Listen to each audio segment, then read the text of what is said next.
Sophie, hi, and welcome to the Female Startup Club podcast. Hi, thank you so much for having me. It's so great to be here. I'm really excited to dig in. Me too. I'm so excited to dig in. I always love to start by getting you to introduce yourself and tell us a little bit about what your business actually is. Yeah, absolutely. So my name's Sophie. I'm the co-founder and co-CEO of FABLE. It's an e-commerce business focused in the pet space. And we think of ourselves kind of as an innovation lab for pets. So we like to really focus on design and problem solving around the specific pain points that pets and people have, particularly, young pet parents in cities. That's sort of what we are. And so that tends to be our focus, but very broadly, pets and people across the board. And yeah, we really orient around what are specific pain points that this customer has and how can we solve them through being more thoughtful about product design. So creating leashes, collars, harnesses, beds, bowls, crates, all of the products that pets and their humans use every single day. But really rethinking the sort of very fundamental core design process and making products that just don't exist anywhere else in the market. Yeah, a lot of the things I saw on your website were so unique to me, and I was like, I don't even know what that is, but it looks really cool. That's what we like to hear. Don't know what it is. Let me tell you about it. Really important question first. Do you have dogs in the office? Is your office one of those offices with lots of pets? Once upon a time, it sure was. We do not have an office right now because everyone is remote and everybody has dogs at their home offices, of course. But once upon a time, yeah, pre-COVID, pre-pandemic, we had a very, very pet-friendly office, which I highly recommend for a number of reasons. There's a lot of evidence that having pets in an office can be really good for morale and work ethic and just keeping everybody emotionally. I know what you mean. Gosh, I just love offices with dogs. They are just, the best. So the best.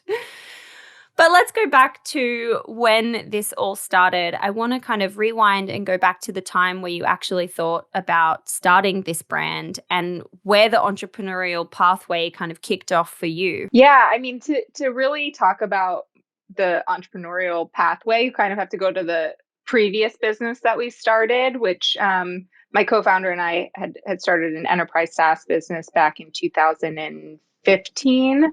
And that was data visualization software for management consultants. So a very, very different space. Really could not be farther from pet products.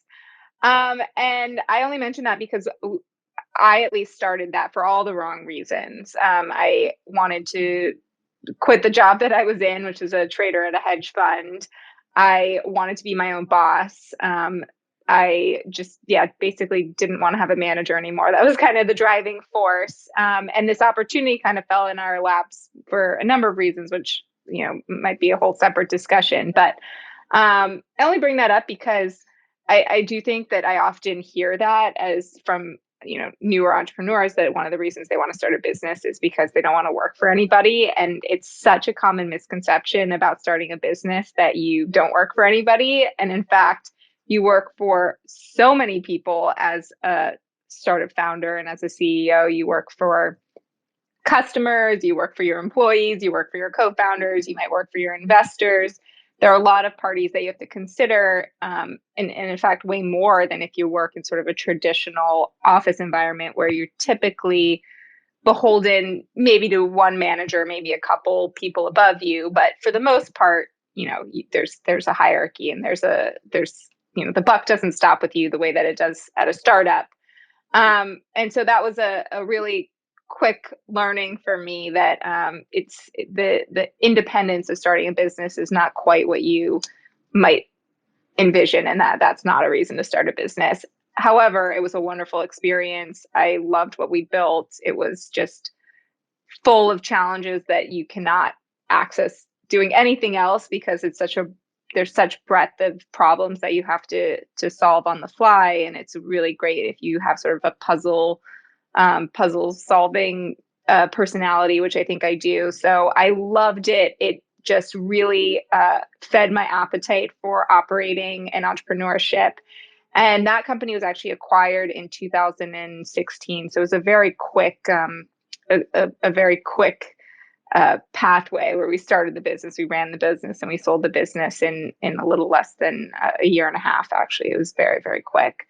And then I moved into VC, where into venture capital, where I started investing in startups, and that actually just continued to feed my passion for starting my own business, which ultimately led to FABLE, just sort of a culmination of a bunch of things where my business partner and I are huge, crazy pet people. We love, love, love animals, all animals.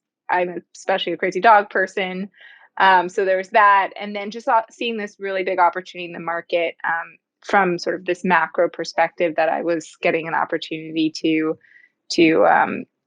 have at this venture capital fund, where I was seeing a lot of businesses in similar spaces and seeing where the opportunities were. So that was that's the second origin story, which is much more authentic and positive, because, startups are hard. You have to absolutely love the thing that you're building, or it's going to get very tiresome very quickly. And you have to go into it knowing that you're beholden to a lot of different parties, and there are benefits to being, the boss and not having anybody to report to, but then there are definitely a lot of challenges to that too, which is nobody to blame. Absolutely. With your background coming from the venture capital side, did you decide to fundraise for the brand like from the get-go, or did you kind of have a plan to bootstrap and then raise? Like what was the business model, I guess you would say? Yeah, I mean, we bootstrapped the first business completely, and I'm happy to talk numbers there in terms of exactly how much it cost and all of that kind of stuff. But with this second business with FABLE, because of my venture capital background, I had such a good network of angel investors and VCs who I knew, and who, we weren't.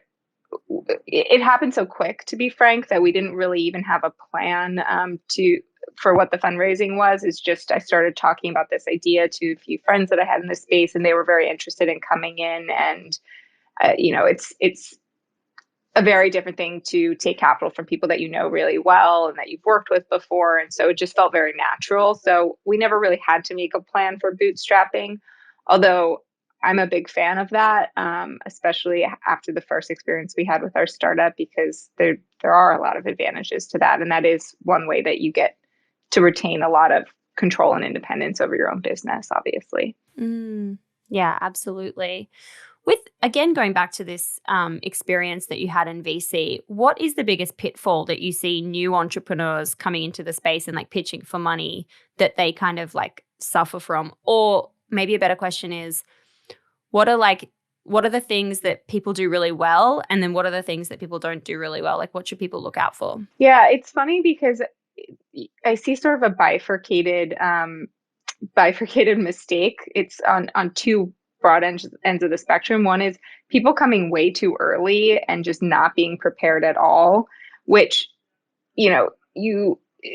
we'd like to say that you get a lot of shots and like there's a learning curve with VC, but it is hard. VC sees so many companies, they talk to so many entrepreneurs. It's very easy to make a bad first impression and then not get another chance. And that's not to say that you shouldn't go in and pitch if you're not like fully, dialed up and everything's perfect and it's really, at 100%, because it's never going to be there. But just making sure that you are prepared for that, and that you have some validation of your concept, and you have it fleshed out, and you have a deck, and you have I'm a big proponent of having some sort of website, even if it's just a landing page with like a opt-in for a mailing list.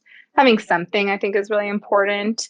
But then on the other end of the spectrum, just waiting too long and just waiting for everything to be perfect before you start chatting with people, because again, it's never going to be perfect. And I think there's a lot of fear about talking to VCs from entrepreneurs, especially if it's your first time. And I mean, I saw so many companies as a VC. I can't even tell you. It was, sometimes a dozen meetings a day.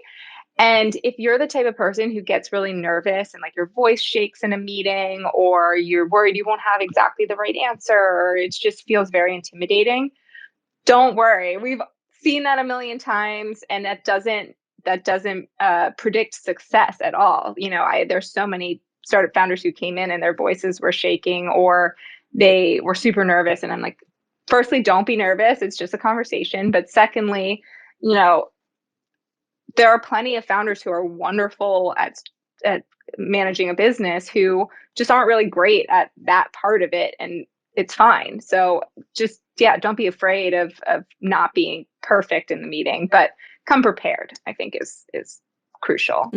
Yeah, that's so interesting and such a great insight. Thank you for sharing. Okay, so you make the decision you're going to fundraise. Are we talking 2018 here? Because you launched in 2019, right? Yeah, it was end of 2018 when we started chatting with people about the concept, and that's when we ended up taking in some capital. Yeah. Are you able to share like how much capital you raised to essentially get the brand launched into, your D2C store, that kind of thing, the inventory, finding the manufacturer, etc.? Yeah, absolutely. We raised about 2 million, but that, we didn't need all of that for the launch necessarily. You generally want to raise for a 12 to 18 month runway. So I think there's a scenario where you can always launch for using much, much less capital than that. And we used very little capital for the actual launch, because what you want is to make sure you have enough runway in the bank to iterate if that launch doesn't go well, if there are some issues that come up that you're not expecting, which always do and definitely did for us when launching FABLE in 2019. And then having that capital to support marketing or support other initiatives depending on how the launch goes. So we raised 2 million, partly just to have that runway, and partly because, again, it happened very quickly, and it was a lot of friends and investors that I knew well, and so it all came together much faster than we were anticipating. So it was more, to be frank, it was more capital than I would have if I had sat down and made a plan for how much money we needed and how much we wanted. We probably would have raised way less. But when you're in that moment and people are offering you money, it's a little harder to say no. Oh, that's so exciting, though. Love that for you. You mentioned that you had some hurdles in the beginning. What were the hardest things to overcome that maybe were a bit more unexpected and you didn't see coming? Yeah, I mean, there were a few things that in the beginning. One, we had a competitor come into the market right around the same time that we did, a competitor we didn't know about when we first came up with the idea and when we first started working on the design. So that did kind of change our perspective on the space and where we want what our sweet spot was, and ultimately ended up being a really good thing for us, I think. But it did change the dynamics and the timing of a few things. And then, there's so many hiccups. There are sort of product market fit is such a big one. I mean, we launched with a very basic set of products and really kind of followed this lean startup approach, which we had used for our first startup. But our first startup was a software business. It's a lot easier to follow the sort of iterative, launch, get feedback, iterate, launch, get feedback, iterate, cyclical mentality than it is with physical products, where the lead times are so long and it's hard to launch a product and then make a change. And but we ultimately kind of did that, where we launched sort of small batches very slowly and got feedback from customers. And so a lot of the initial products that we launched don't exist at all. Our current product set is very, very different from what we originally launched with, because those those, I wouldn't call them test products necessarily, but they were products that we were able to get a lot of feedback on. And now our products incorporate so much data, so much feedback from customers. We really, really focus on getting narrowly into like, what are their pain points? What do they need us to incorporate into these products? That we would not have had that data if we hadn't done it that way, where we launched with sort of not perfect, not a perfect set. Exactly. Absolutely. Yeah. That's so interesting. When you say you were now you use data to drive your innovation and your design, and you really understand the pain points and things like that. How do you actually get to understand what the pain points are at scale? Like, how do you actually get that information? We run a lot of surveys, both for our customers and for just people and pets across different demographics that we're targeting. But we find surveys are really, really helpful. We also, you just, as you start to get a lot bigger, you do start to gather data through all sorts of things like, if somebody's making a return or exchange, we try to collect as much data at that point. If somebody is subscribing to or unsubscribing from a mailing list, we try to get data at that point. We collect a lot of data from comments on Instagram or comments on Facebook or TikTok. We get an overwhelming amount of UGC, user-generated content, which includes comments and feedback. So we do not miss anything. Anything that is related to our brand, if it's out there, we want to get as much data from that touch point with the consumer as we possibly can, because I think surveys are a wonderful tool, but it is a different mentality that the customer is in when they're filling out a survey versus when they're organically speaking about your product. Like when they post about it on social media, what do they say in that instance? Is it positive? Is it negative? If it's positive or negative, what is the specific thing that they're asking for? So there's a lot that goes into it. We're very, very data driven, and our website also, incorporates a lot of what are people asking for, what are they focusing on, and we're doing a big website rehaul right now, and that's something that we're really, really focusing on as well. Wow, that's so cool. Love that. I want to shift gears and talk specifically about the launch and the marketing side of things in that beginning piece around 2019.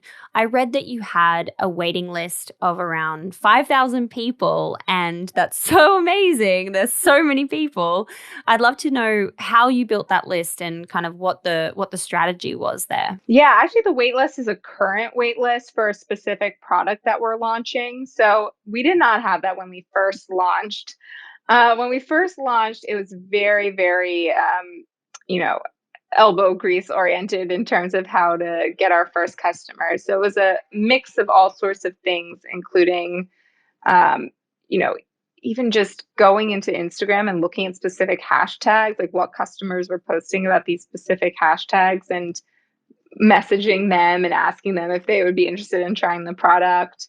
Obviously posting as much as possible and tagging people and just really trying to get a conversation going on social media.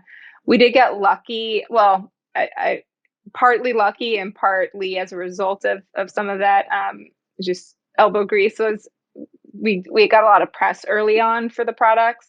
Some of that was just pure luck, and some of that was us just sending a lot of product to press, really rolling up our sleeves and finding as many editors with pets who we thought would be interested, who had written about the space before, who, we thought might be interested, just sending as much product to them as possible so that they could try it.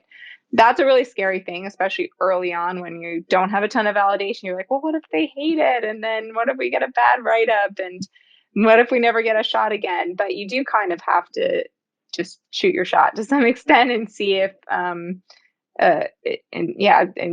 just be willing to take feedback. We did get a couple press people who were like, well, I don't really get this particular product. And ultimately they were right. And that product is rolled off now. And it's a scary thing, but press editors are people too. And then you can have an actual conversation with them, and they're probably not going to be super, super scary.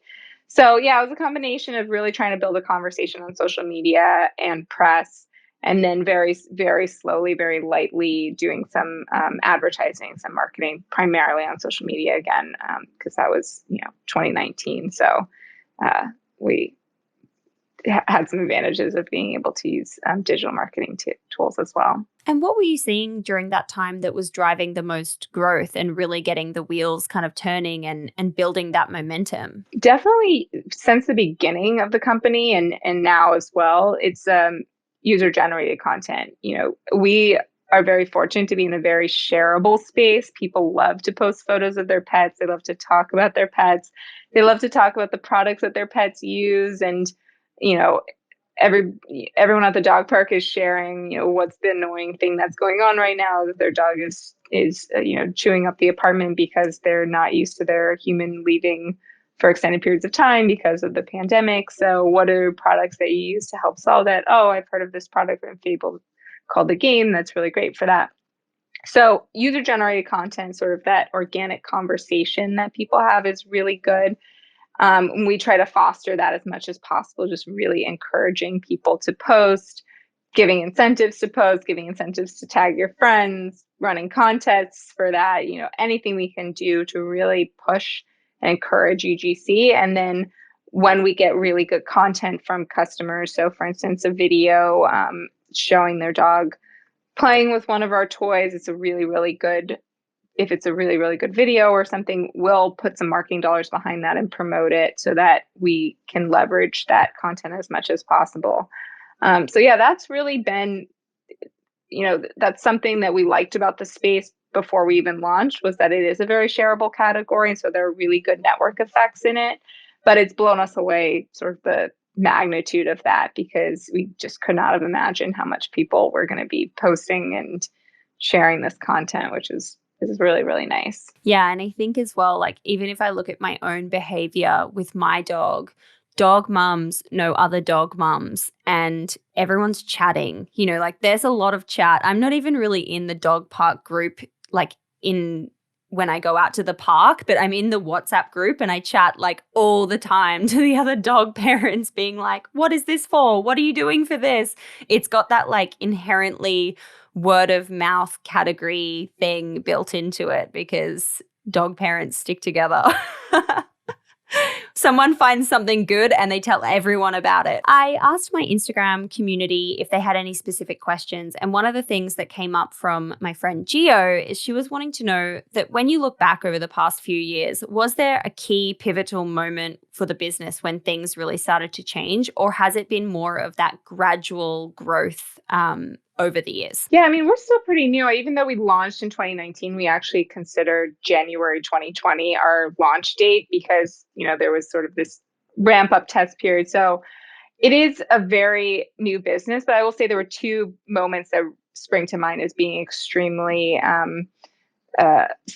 as driving like some pretty big step changes.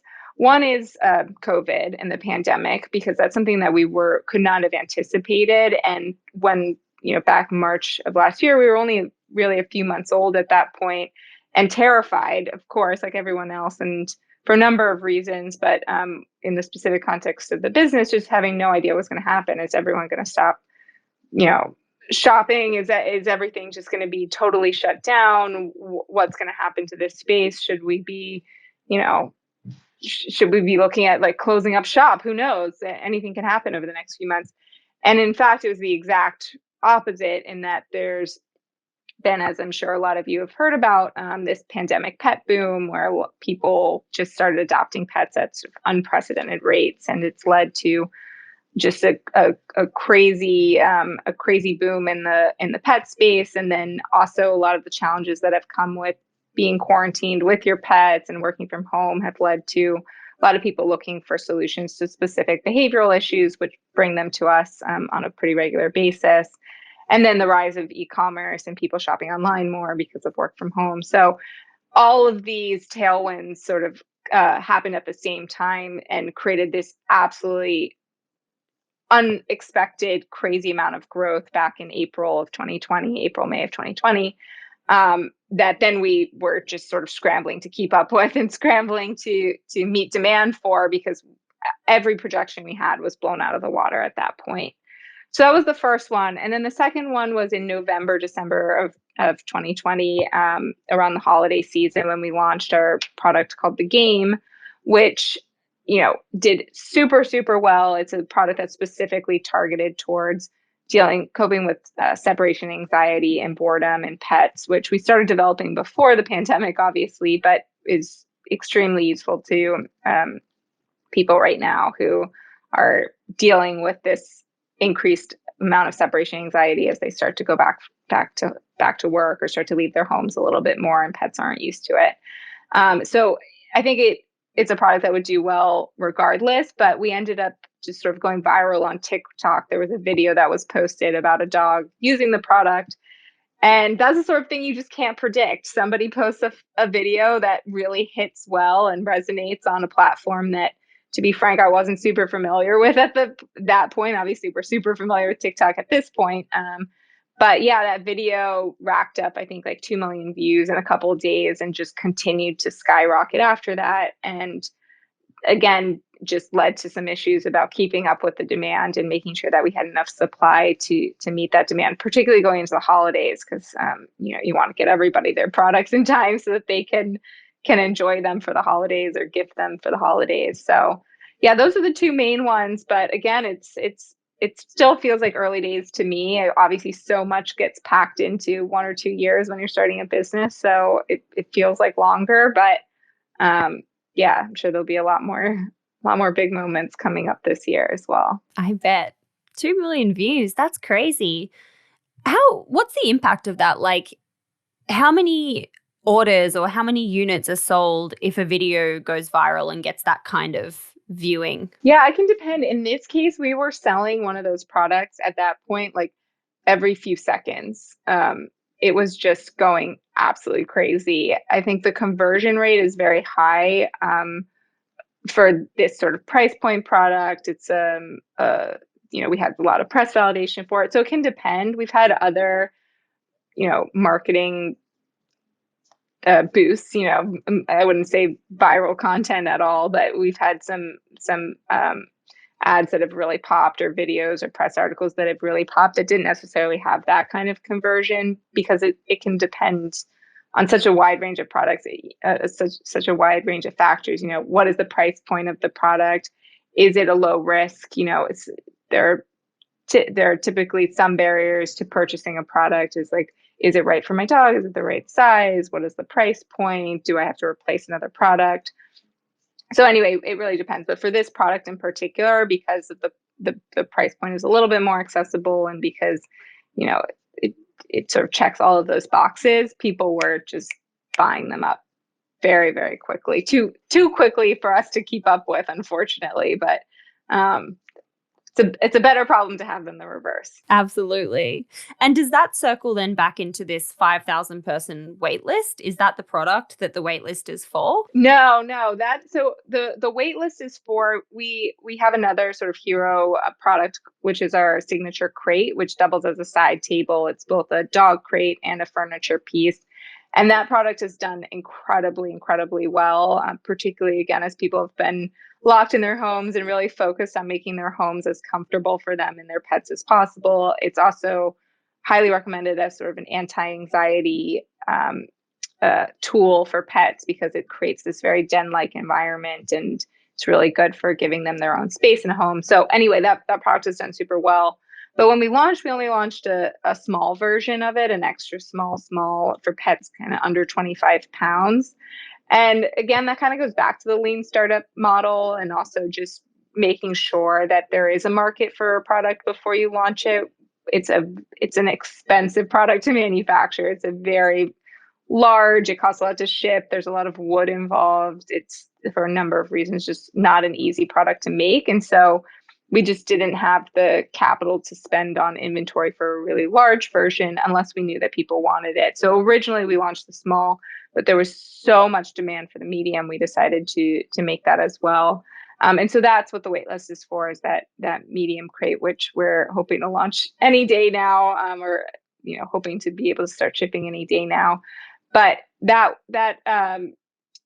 waitlist sort of was born organically from people who had seen the smaller version and wanted one for their pets that were larger. So we didn't put any marketing behind that or anything. And in fact, we try really hard not to market it at all, because the waitlist is so big that we want to be able to fulfill all those orders before we start pushing it at all. So because you didn't kind of market it or anything, does that mean you literally just put it, kind of the word out on social media and the word out to your email database, for example, and that's what generated that list? Not even that. We literally just put it on the website as an extra size, and put an email option there to say, if you want this, put your email in and get on the wait list. So we did not do anything. We don't post about it on social media. We don't do any of that. But people see the smaller version and want it for themselves for their situation. So that's how it ends up happening.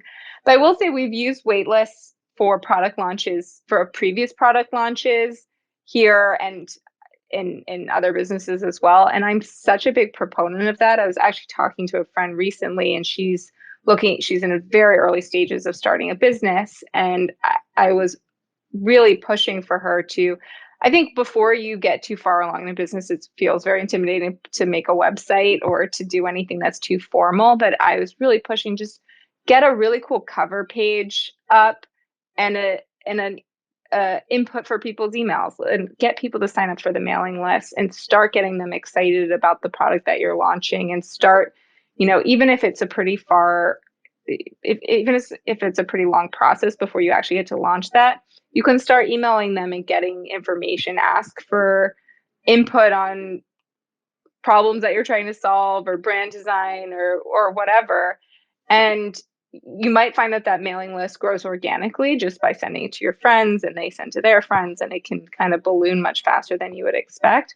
Or you can put a pretty, a pretty modest amount of marketing dollars behind it and just start, posting on social media and getting people to sign up for it. And, it's a good validator to see if just the very high level concept is resonating with people.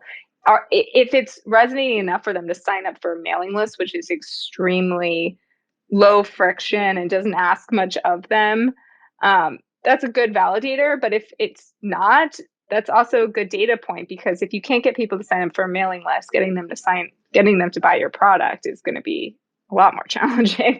That's a whole other level of expectation. Yeah, that's so true. That's a great insight. It's like, just as soon as you've kind of got this idea and you're playing around with it, put up the website, put up that like email holder so you can gauge interest from the get-go as you're building. Love that. Really clever. Just to give you some numbers, if it costs a few dollars to acquire a customer, so let's say like it totally depends obviously on the price point of your product, but let's say it costs $5 to $10 to acquire a customer through social media marketing.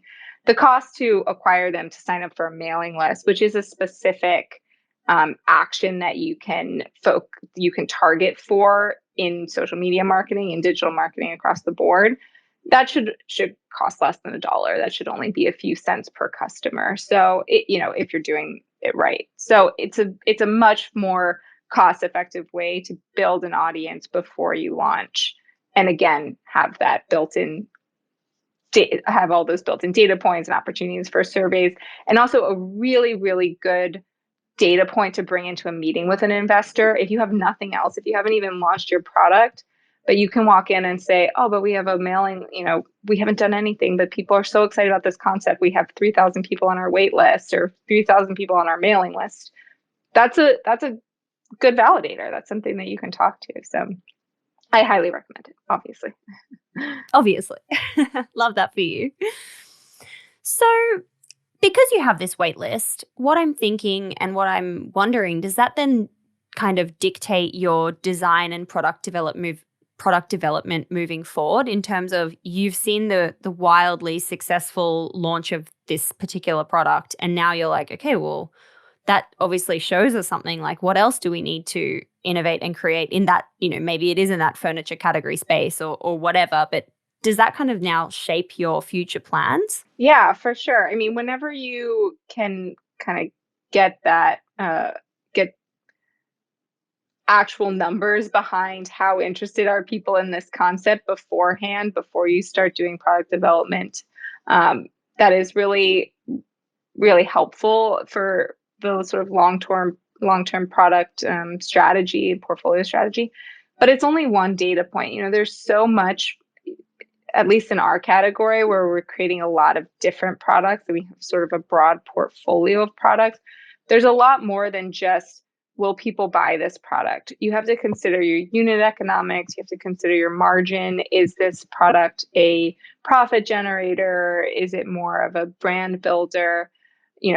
What's the potential variability around freight costs and tariffs and shipping and all of that? And so it is really just one data point, and it's hard to condense it down into anything less complex than that, honestly, because it is a very complex thing building a portfolio of products. We have to balance a number of things, or you just become a one-hit wonder. You're just making one product that people want. And then one of the most important considerations, at least in the consumer products category, is LTV, lifetime value. That's what we talk about in venture all the time, because it costs more and more to acquire customers over time. It costs more and more to acquire customers in this moment in history as customer acquisition costs are going up for a number of reasons. And so once you acquire a customer, you really, really want to be able to extend the value of having acquired that customer as much as possible. So you want to, either it's a very expensive item, obviously, that they're purchasing, and so then you get that lifetime value very quickly, or you want to be able to create new opportunities for them to come back to and interact with your brand, so that it's not just a one-off purchase. I think that's super important. So that's a long way of saying that we're not just going to create medium-sized crates because we have this large wait list. We know people want that, but there's a lot of other stuff they want that they haven't even thought of yet. That's our job, is to think of the things that they haven't thought of, that they can tell us what's annoying in their life and what their big pain points are around having a pet, but we're product developers and designers, and it's our job to put something in front of them and say, do you want this? That's so cool. I love that. Where is the business today, and what fun things can you shout about besides the medium crate? Oh yeah, medium crate's a big one. I mean, we have so many changes coming this summer. I'm very, very excited. I mean, everyone stay tuned for sort of July, August, because there's going to be a lot of new stuff coming. We have a new product launch that is, I think, going to sort of revolutionize the industry. It deals with a problem that everybody has every single day, multiple times a day with their pet. And so I think will really impact your daily experience in a way that we're really, really excited about. We have new sizes and colors of all of our existing products, including the crate.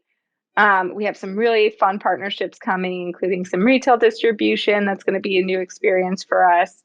We're launching a new website. And the new website has a bunch of really cool features, including some personalization and some just sort of fun interactive opportunities for you and your pet. There's a ton that we're doing. It's really, really an exciting time. And yeah, I don't want to give away too much because we like to build up suspense as much as possible, but definitely stay tuned. It's going to be a good second half of the year. Well, I'm excited for myself. That sounds super fun. I'm looking forward to seeing what you bring out. What is your key piece of advice or your top piece of advice for women who have a big idea and want to start their own business? I mean, start talking to people. I think one of the biggest mistakes that people make is there's this weird fear that somebody's going to steal your idea. People don't, for the most part, steal your idea. It's so much harder to build a business than it is to have an idea. And that's one thing I learned in VC is anybody I ever told that I was a venture capitalist, they had a business idea. Everybody has a business idea. So don't be so afraid of that. It is very hard to just steal someone's idea and make it into a business. It's much more important for you to get as much feedback as possible early on and as many offers to help as possible early on. And that's the second piece of advice I would give, which is just be shameless about taking people up on their offers to help. Worst case, they don't. But if somebody says, I can help you with this, you have to be willing to just push that as far as possible because you're going to need a lot of help. And yeah, you should not be shy about that. If you feel shy about taking people up on their offers to help, that it's probably not your big passion project. You should feel like, not that it's a privilege for them to be helping you, but you should be so excited about whatever you're starting that it's, you get why they would be excited to be involved or why they would be excited to help. You have to have that mentality of like, this is going to be a huge thing. This is going to be a revolutionary concept. I'm so excited about it and I want you involved, and not I'm burdening you by asking you for something, because that there's a lot that goes into starting a business. And it takes a lot. It takes a village. It really does. Yeah, that's such great advice. Thank you so much. At the end of every episode, I ask a series of 6 quick questions to everyone that I speak to. Some of the things we might have already covered, but we go through them anyway, all the same. So question number 1 is, what's your why? Why are you doing what you do? Wow. I mean, solving pain points for pets is a huge passion. I mean, that's something that if we can make pets' lives easier and humans' lives easier through product design, that's such a good reason to wake up every morning. It's also, I geek out on the design process a lot. It's a really fun thing to get to do, and to get to see a physical product being made and get to use it myself. That's really awesome. So true. Question number 2 is, what do you think has been the number 1 marketing moment that made the business pop? I mean, definitely is that sort of viral TikTok video that we just could not have predicted. That was just an absolute shock. And yeah, you gotta leverage those lucky moments as much as possible because you don't know when you're gonna get them. But it was awesome. That's a wild one. Question number 3 is, where do you hang out to get smarter? What are you reading or listening to or subscribing to that others could benefit from knowing about? Oh gosh. Good question. I mean, especially because we don't have an office right now, and now I'm fully vaxxed, thankfully. I do like to kind of coffee shop hop, and I find that just being in different environments frequently works really well for me. I just love hearing the sort of residual conversations around me. New York City, I think, is just such a great place to be if you want to get smarter, because everyone is smart and hustling, and there's just so much energy here around particularly entrepreneurship that I'm very long New York. Everyone come here. Everyone come hang out in all the and there are a lot of really good groups for female founders and female VCs and entrepreneurs. This community is really strong here and much more accessible than I think in some other places like San Francisco, for instance. It's just because it's smaller and still feels a little newer and not as intimidating. I think it's a really good resource. That's amazing. Question number 4 is, how do you win the day? What are your AM or PM rituals that keep you feeling happy and successful and motivated? Oh my gosh, I don't know if I've ever won a day. That's an aspiration.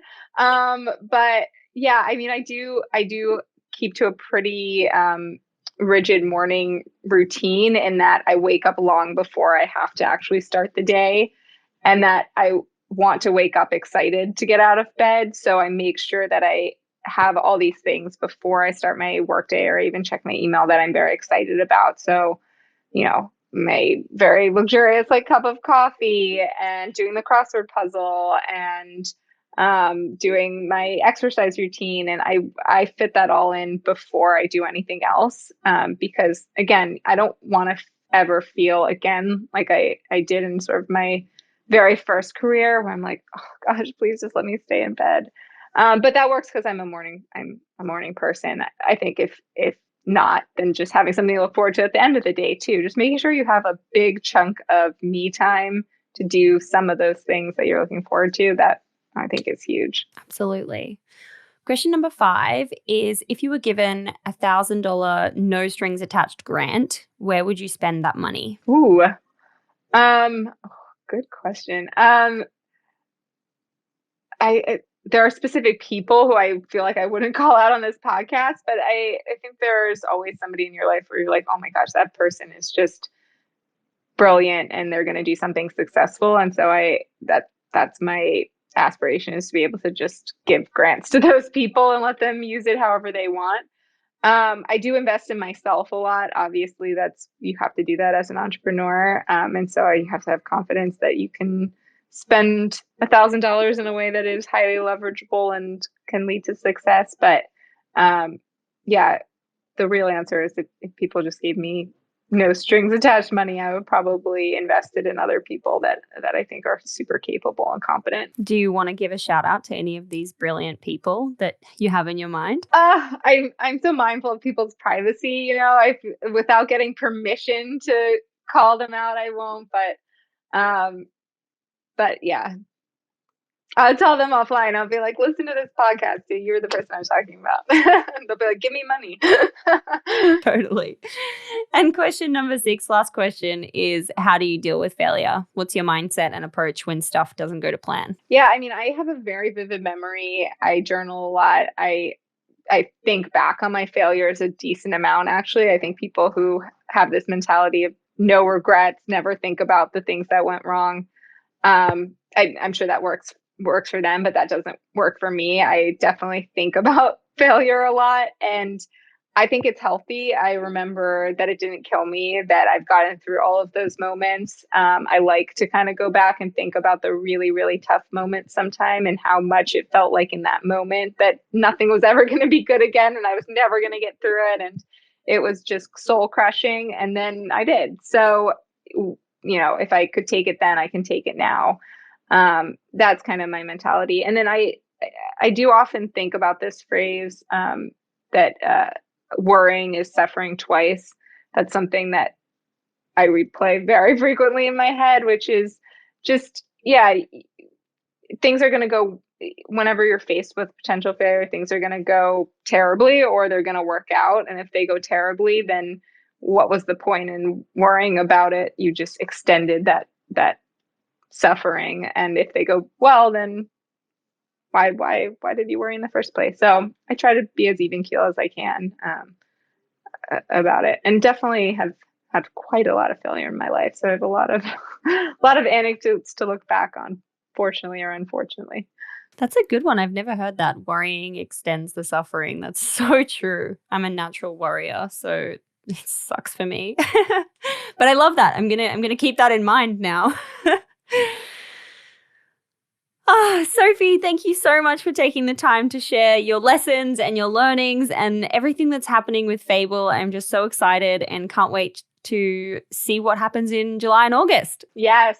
Thank you so much for having me. This was so fun. I really appreciate it. I had a great time.